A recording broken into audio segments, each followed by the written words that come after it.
दोस्तों, आज हम एक ऐसा सवाल उठाने जा रहे हैं जिसका मकसद न तो किसी की आस्था पर हमला करना है, न किसी मजहब से नफरत पैदा करना, बल्कि सिर्फ और सिर्फ हकीकत को समझना है। सवाल बड़ा है और गहरा भी। हिंदू किस नबी की उम्मत है? क्या आपने कभी तन्हाई में बैठकर ये सोचने की कोशिश की है कि क्या अल्लाह ताला जो पूरी कायनात का रब है, इतनी बड़ी आबादी को, इतनी पुरानी तहजीब को, हजारों साल की तारीख रखने वाली कौम को बिना किसी हिदायत के यूं ही छोड़ देता? अगर दिल से जवाब नहीं है तो फिर अगला सवाल खुद ब खुद पैदा होता है, भारत की सरजमीन पर कौन से पैगंबर आए? क्या यहाँ कभी अल्लाह के भेजे हुए नबी नहीं आए, या आए मगर वक्त के साथ उनकी तालीमात बदल दी गई? क्या आज के मजहबी रस्म रिवाज असल हिदायत की बदली हुई शक्ल तो नहीं? याद रखिए, आज की ये बातचीत इल्जाम लगाने के लिए नहीं है, किसी को छोटा या बड़ा साबित करने के लिए नहीं है।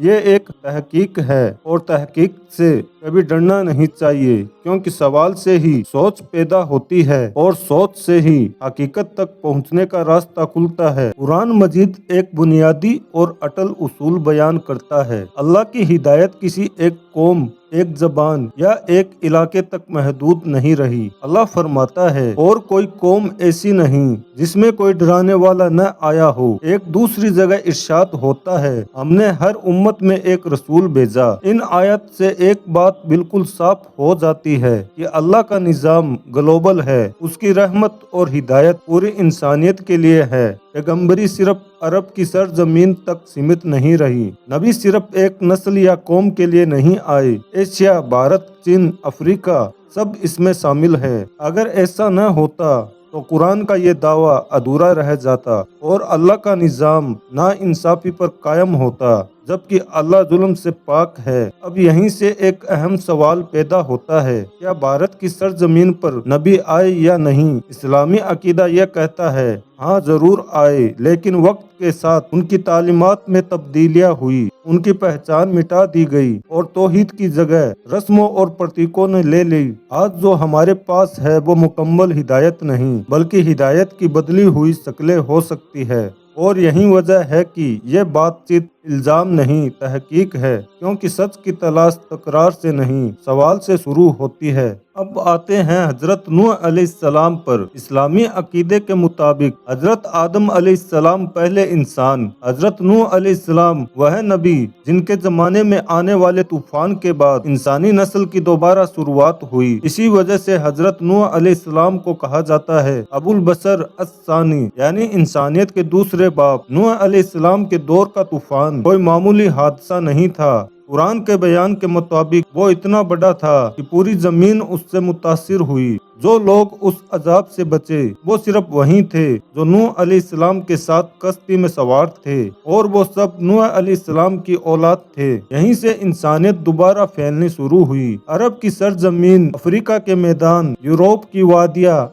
एशिया के इलाके और भारत की धरती, हर जगह पहुंचे हुए इंसान नूह अलैहिस्सलाम की नस्ल से ही फैले। इस लिहाज से अगर नस्ल के एतबार से देखा जाए तो दुनिया का हर इंसान, चाहे उसका मजहब कुछ भी हो, उसकी जबान, तहजीब या रंग कुछ भी हो, हजरत नूह अलैहिस्सलाम से जुड़ा हुआ है। यानी नूह अलैहिस्सलाम किसी एक कौम के नबी नहीं, बल्कि इंसानियत के एक साझा मरकज है। और यही नुक्ता आगे चलकर भारत, एशिया और दूसरी तहजीबों में हिदायत के सिलसिले को समझने की बुनियाद बनता है। अब यहाँ एक अहम बात समझिए, इस्लाम यह दावा नहीं करता कि नूह अलैहिस्सलाम खुद भारत आए, लेकिन इस्लाम यह जरूर कहता है नूह अलैहिस्सलाम की औलाद दुनिया के अलग अलग हिस्सों में फैली। बाद में हर कौम में अलग अलग नबी आए। कुरान कहता है, और हमने कुछ रसूलों का जिक्र किया और कुछ का नहीं, मतलब बहुत से पैगंबर ऐसे हैं जिनके नाम हमें नहीं मालूम। तो क्या भारत में नामालूम पैगंबर आए होंगे? इस्लामी उलमा कहते हैं, हाँ मुमकिन है। अब जरा इतिहास की तरफ रुख करते हैं। अगर हम भारत की सबसे कदीम धार्मिक सोच को देखें तो वहाँ कुछ बुनियादी बातें बार बार सामने आती है। एक सर्वोच्च शक्ति, एक परम सत्ता, एक निराकार और अदृश्य ईश्वर। ये तसव्वुर किसी बहुदेव वाद से शुरू नहीं होता, बल्कि एक केंद्रीय सर्वोच्च रब के ख्याल से जुड़ा हुआ नजर आता है। ऋग्वेद में एक अहम कथन मिलता है, सत्य एक है, यानी उसे अलग अलग नामों से पुकारते हैं। अब जरा गौर कीजिए, ये सोच किस चीज से करीब लगती है? तौहीद, एक खुदा का अकीदा, एक अल्लाह जो सबका रब है, एक ही मालिक और पालनहार। इस्लामी नजरिए से इस बात को यूँ समझा जाता है कि इंसानियत की शुरुआती दावत हमेशा एक खुदा की तरफ रही है। बुत परस्ती, प्रतीक और मूर्तियाँ शुरुआत नहीं थी, बल्कि बाद में पैदा हुई तब्दीलियां थी। ठीक उसी तरह जैसा कि हजरत नूह अलैहिस्सलाम की कौम के साथ हुआ। पहले तौहीद थी,